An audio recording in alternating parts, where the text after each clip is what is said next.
dalam Perang Dunia Kedua, Jepang itu punya satuan pesawat atau pilot tempur pasukan angkatan udaranya yang diberi nama kamikaze. Anda tahu kamikaze? Itu pesawatnya dibuat gak terlalu gede, ringan, tapi dibebani bom yang berat sekali. Dan kamikaze ini memang suatu skuadron yang tujuannya bunuh diri. Karena Jepang menghadapi akan kapal induk Amerika yang gede-gede dengan puluhan pesawat terbang. Mereka sadar kalau ini nggak ditenggelamkan, kita kalah. Nah, menenggelamkan kapal induk berat, saudara. Jadi mereka ngerti akhirnya, zaman itu kapal induk itu punya cerobong asap yang gede sekali. Dan mereka berkata begini, kalau kita bisa masukkan bom pada cerobong itu pasti hancur kapal induknya. Tapi siapa yang bisa tepat masukkan bom ke situ? Kecuali bomnya dipandu. Nah, zaman dulu mereka belum punya komputer untuk memanduakan bom seperti sekarang. Jadi harus dibentuk pasukan berani mati. Namanya kamikaze. Terbang yang diincar cerobong asap dari kapal induk. Begitu ketemu, masukin. Meledak dengan bomnya. Boom, tenggelam nih kapal. Ribuan mati. Dan mereka berhasil, saudara. Cukup banyak kapal induk Amerika tenggelam gara-gara kamikaze. Kalau Anda ketemu pilot kamikaze dan berkata begini, saya sudah 50 kali ikut penerbangan kamikaze. Saya beritahu bohong, saudara. Dia bukan pilot kamikaze. Sebab pilot kamikaze terbang cuma sekali dan tidak pernah kembali. Kalau terbang bisa pulang, jalan-jalan namanya, saudara. Cuman tertarik, semua nyemplung. Oh, sudah pada mati, pulang. Tidak pernah dia cemplungkan dirinya. Dia cuma nonton dari jauh. Dia lapor komandan, sudah tenggelam 3. Kamu kok pulang? Supaya bisa laporan, katanya gitu. Dan dia bangga 50 kali terbang kamikaze. Itu bohong, saudara. Cuman kelompok heboh yang tertarik. Not willing to pay the price. Tidak sedia bayar harganya. Jordan memisahkan keduanya. Saya berdoa Allah akan mendidik kita jadi orang yang berani bayar harganya. Saya beri contoh yang kedua tadi pagi misalnya. Kalau Anda ke mall atau Anda ke butik manapun, Anda lihat dari jauh akan jas yang bagus. Buatan Gianni Versace. Wah, dengan kancing yang mahal, yang ribuan dolar, dengan berlian di sini. Wah, Anda berkata, ini dia. Ya, nanti kalau RT-ku sunatan aku bisa pakai ini Gianni Versace. Anda sudah, wah, ini Anda berkata, ini penting buat saya ini, jas ini. Barang menarik membuat orang datang kan, saudara? Karena itu menarik sekali. Anda ingat Pak RT akan sunatan anaknya. Dia bilang, aduh ini yang luar biasa.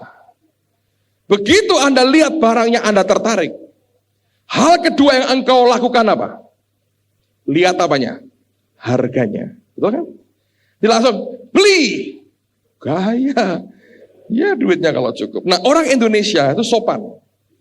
Kalau lihat barang bagus, lihat harga, tidak langsung, mana toh harganya? Harganya piro. Enggak, saudara. Dia ngintip. Kayak buka kartu, saudara.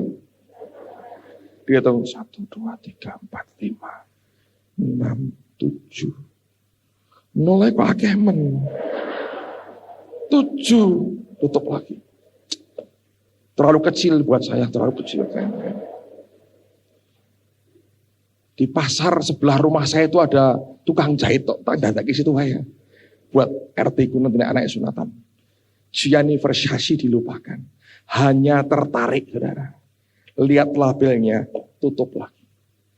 Tapi saya beritahu, kalau Allah bawa kita, Dia beri kita anugerah sampai kita bisa bayar harganya, saudara.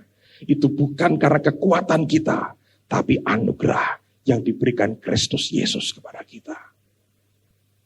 Coba buka Ibrani pasal yang ke-10. Ayat 38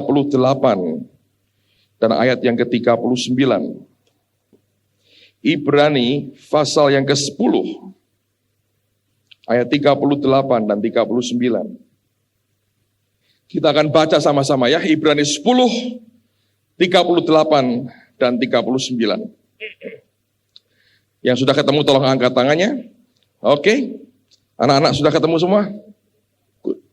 Ibrani 10, 38, 39. 2, 3. Tetapi orangku yang benar akan hidup oleh iman. Dan apabila ia mengundurkan diri, maka aku tidak berkenan kepadanya. Tetapi kita bukanlah orang-orang yang mengundurkan diri dan binasa, tetapi orang-orang yang percaya dan yang beroleh hidup. Kalau kita mengundurkan diri, Tuhan tidak berkenan kepada kita. They went and stopped. Mereka ikut jalan, tapi mereka berhenti. Waktu mereka berhenti, perkenan Tuhan hilang dari hidup mereka. Dengar baik-baik. Jangan pernah berhenti, saudara. Ron Kenoly, sekarang lagu bagus sekali kan? When you go through hell, kalau engkau melewati neraka, apa? Don't stop, go ahead. Amen. Kalau Anda lewati neraka, jangan berhenti, jalan terus. Go ahead, jalan terus. Elisa went on, yang lain went and stop. Itu perbedaan yang pertama. Yang kedua, saya mau ulang bacakan ayat yang ke-7. Kalau Anda punya New King James, nanti di rumah Anda boleh cek juga di 2 Raja-Raja pasal 2 tadi. And 50 men of the sons of the prophets went and stood facing them at a distance, while the 2 of them stood by the Jordan. Kata kedua adalah mereka berhenti dan memandang dari jauh. Dalam bahasa Inggrisnya digunakan kata distant. Distant itu artinya jarak. Logis sekali, saudara. Saya beri contoh begini. Kalau ada orang jalan dengan saya, dia jalan dengan saya. Tiba-tiba dia berhenti, saya jalan terus. Antara dia dengan saya langsung ada jarak. Iya kan? Begitu dia berhenti, langsung antara dia dengan saya ada jarak. Ketika saudara berhenti dan tidak mau terus dengan Tuhan, engkau langsung punya jarak dengan kebenaran. Engkau tidak lagi di dalam kebenaran, tapi sudah ada jarak antara engkau dengan kebenaran. Engkau melihat kebenaran dari jauh, bukan dari dalam kebenaran itu sendiri. Nah, akibatnya apa? Ketika distance, jarak mulai muncul antara mereka dengan kebenaran, akan timbul pemahaman yang aneh akan kebenaran. Mereka ngomong begini, oh Elisa, setelah Elia terangkat, Elisa balik, izinkanlah kami mencari akan Elia. Untuk apa? Oh, siapa tahu Tuhan angkat dia, terus dilempar lagi. Mungkin di gunung, mungkin di lembah. Kasihan, kami cari lagi. Elisa berkata, jangan pergi. Nah, Alkitab berkata, mereka minta terus sampai Elisanya malu. Saking tobat, Elisa berkata, oke, pergi. Ah, gitu dong, pergi. 50 kelompok heboh ini, pergi semua. 3 hari 3 malam mereka cari. Ketemu nggak? Dengar baik-baik. Kalau orang tidak di dalam kebenaran, tapi ada jarak dengan kebenaran, dia akan bisa menganalisa Tuhan, dan analisanya aneh-aneh. Dia nggak kenal Tuhan sama sekali. Pandangannya, cara berpikirnya, pemahamannya aneh. Nah, aneh kalau berbuah mending. Aneh tidak berbuah, keras kepala, stubborn. Diomongi, terus. Tapi nggak ada buah dalam hidupnya. Nah, ini kelompok heboh. Biasanya not willing to pay the price. Tidak mau bayar harganya. Mereka pikir, oh, Elia kan nyebrang sungai Jordan. Jadi Allah kayak Michael Jordan main basket. Bola diangkat, dimentalkan, banting lagi, didribble. Naik lagi, teng, teng, ding, ding, ding. Tuhan kayak Michael Jordan pikirnya. Memang nyebrang Jordan, saudara. Tapi Tuhan bukan Michael Jordan. Bola segini. Apa begitu, saudara? Apakah Anda mau Tuhan begitu? Kepalamu begini. Ya pernah buat kita mainan. Dari mana ide aneh itu? Sebab sudah ada jarak dengan kebenaran. Dia tidak lagi in the truth. Tapi there was a distance between the truth and themselves. Mereka tidak lagi di dalam kebenaran. Tapi sudah ada jarak antara kebenaran dengan diri mereka sendiri. Dan ini ngeri sekali, saudara. Ada banyak orang punya pandangan yang aneh-aneh tentang Tuhan. Kalau ngomong tuh Tuhan bicara begini-begini. Aneh aja, saudara. Dan diberitahu. Orang Semarang bilang ngeyelnya itu luar biasa. Stop. Ngomong gak bisa. Pokoknya ngomong terus. Dan akhirnya gak ada buahnya. Oke. Kerjain hidupmu. Silahkan. Gak ada buahnya. Pulang telar semua. Sorry Elisa, gak ketemu.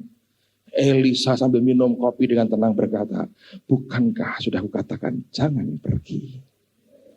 Kami mau makan Elisa. Sorry, sudah habis semua. Besok pagi katanya. Mabok gak saudara kira-kira? Begitu ada jarak. Anda akan lihat Tuhan dengan cara aneh. Dan kau akan jadi orang aneh. Kalau ketemu, aneh pasti. Mulai ngomong sedikit, anehnya keluar. Sepertinya hebat, tapi nggak ada buahnya sama sekali. Untuk apa? Dan ini yang mengerikan. Yang terakhir, saudara sekalian. Nah, dengar baik-baik, yang terakhir. Terus sisi yang ketiga. Kalau Anda ikut kelompok seperti ini, hanya heboh-heboh tok. Tidak cukup komitmenmu seperti Elisa. Karena Anda stop.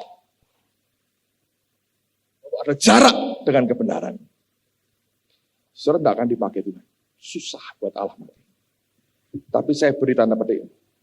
Anda hanya akan dipergunakan. Dimanfaatkan. Tanda petik. Loh Tuhan manfaatkan. Iya, daripada nganggur. Manfaatkan, saudara.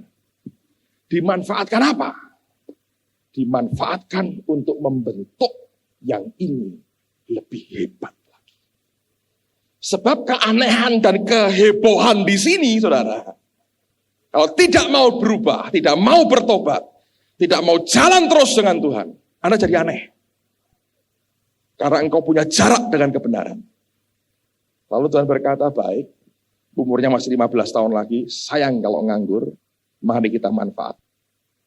Anda akan dimanfaatkan untuk bentuk yang ini.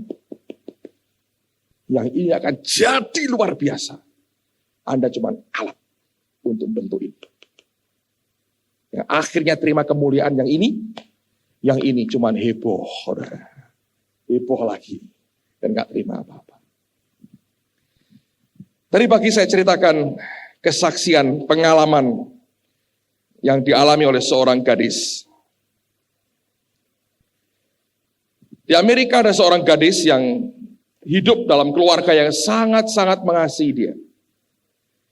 Keluarga ini begitu protektif, ya, menjaga begitu rupa akan anak gadisnya. Dan si gadis ini cerdas, jenius, saudara, pinternya luar biasa. Tapi keluarganya, papa mamahnya overprotective. Jadi kemana-mana nggak boleh, jangan.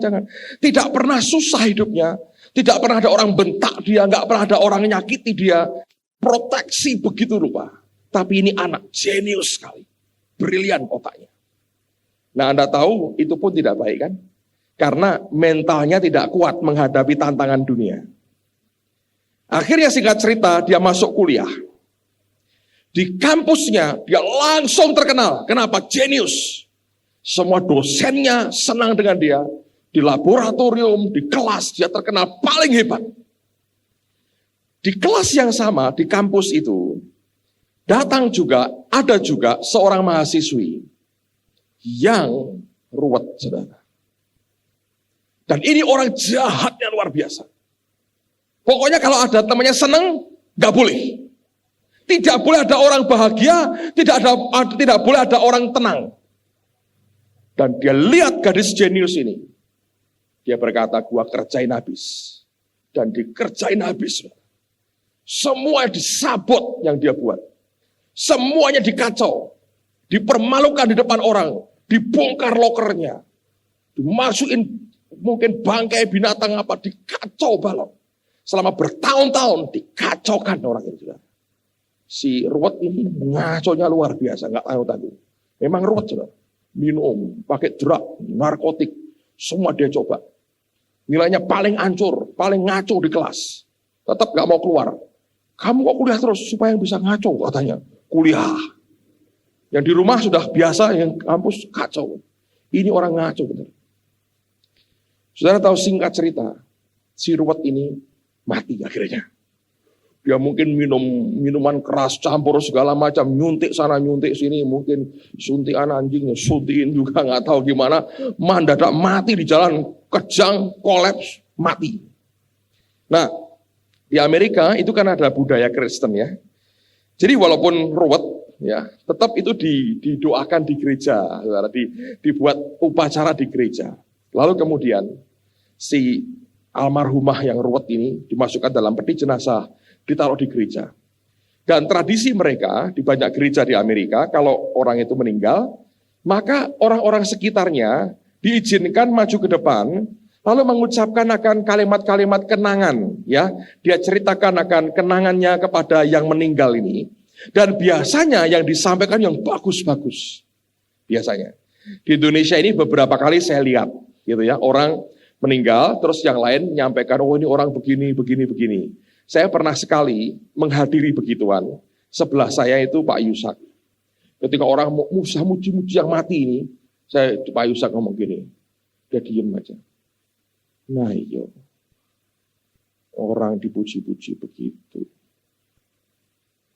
Apa nanti Tuhan juga dipuji-puji.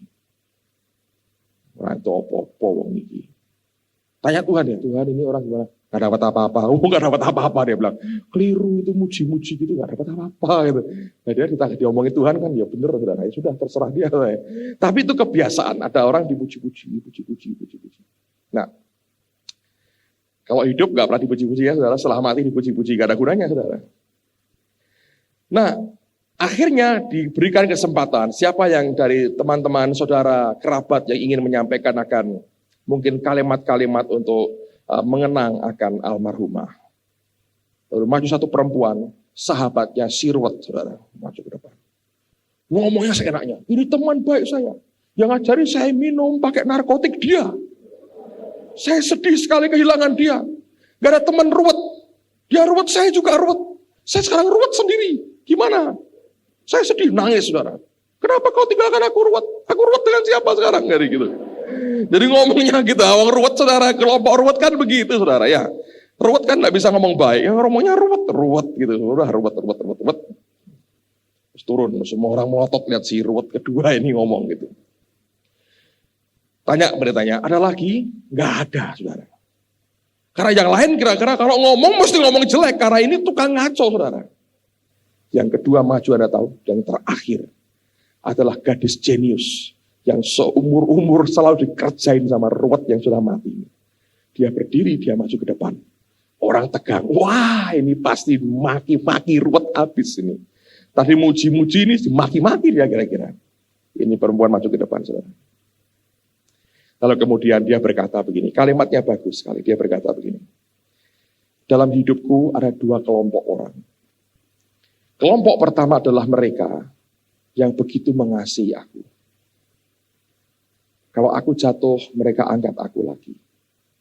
Kalau aku sedih, mereka menghibur.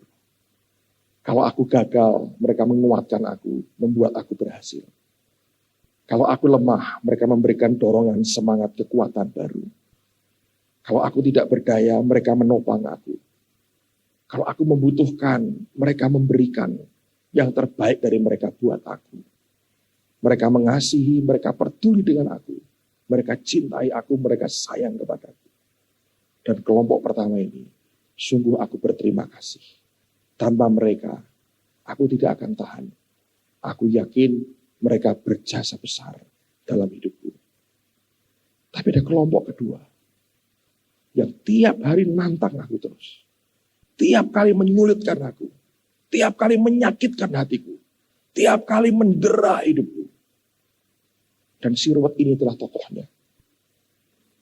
Tapi dia berkata, jujur setelah sekian tahun, dia adalah orang yang selama ini sebetulnya menempa aku dan membuat aku jadi kuat seperti aku sekarang ini. Tanpa dia, aku tidak akan sekuat aku sekarang ini. Terima kasih Ruwet untuk tempaanmu. Aku jadi kuat karena kamu. Sayang sudah mati. Ketika saya lihat cerita itu, saudara, saya renungkan, itu betul sekali. Dalam hidupmu ada dua macam. Yang mengasihi, ya, peduli, perhatian, luar biasa. Engkau punya itu kan? Nggak punya Pak, cuma satu, lumayan. Saudara. Tapi juga ada orang yang selalu menantang kita. Selalu nyakiti kita. Selalu menentang kita. Kita mau apapun selalu dia menghalangi. Mereka juga pahlawan-pahlawan tanpa tanda jasa. Mereka yang membuat kita jadi kuat. Bu minta fotonya dipajang di rumah. My hero. Bukan disembayangi mati saudara, jangan. Minta fotonya. Minta apa foto saya? Aku mengagumimu. Engkau begitu tekun, sabar, nempa aku. Aku akan kuat karena kamu. Nangkep saudara. Saya berdoa, kita lihat. Dengar baik-baik. Tapi Tuhan tidak pernah panggil Anda jadi si Ruwet itu saudara. Tapi kita jadi si Ruwet bisa. Kalau Anda hanya heboh dan tidak mau bayar harganya. Kalau Anda punya orang-orang seperti itu dalam hidupmu, selalu nantang terus. Coba kalau ada di gereja ini disalami. Katakan terima kasih banyak. Kamu luar biasa. Nempa aku. Besok nantang aku lebih ngeri lagi ya. Ku nantikan tantanganmu. Supaya menguatkan aku. Tapi Tuhan tidak pernah panggil kita jadi orang seperti itu saudara. Kalaupun ada dalam hidup kita, dengar baik-baik. Tujuannya membentuk kita dan menguatkan kita. Jadilah orang yang punya komitmen, bukan hanya tertarik saudara. Dan kau akan melihat kemuliaan Tuhan dinyatakan dalam hidupmu. Mari angkat tanganmu sama-sama. Hamba berdoa memintakan berkat untuk umatmu Tuhan. Demi nama Tuhan Yesus. Memintakan berkat dari tempat yang maha tinggi. Tuhan, demi nama Tuhan Yesus. Sungguh kau berikan kekuatan kepada setiap kami. Tidak satu pun di tengah kami yang berhenti di tengah jalan. Tapi kami berani seberangi Yordan. Tidak lagi ada jarak antara kami dengan kebenaran. Kami di dalam kebenaran. Kami di dalam kebenaran itu. Dan tidak ada jarak antara kami dengan kebenaran. Terima kasih untuk banyak orang yang selama ini membantu menguatkan kami. Dengan tantangan mereka. Dengan kesulitan yang mereka ciptakan. Kami tahu kami kuat juga karena mereka. Berkati mereka juga Tuhan. Seperti Engkau memberkati kami. Dalam kasih karunia-Mu yang luar biasa. Terima kasih atas malam hari ini. Dalam nama Tuhan Yesus. Dan kita semua berkata, Amen.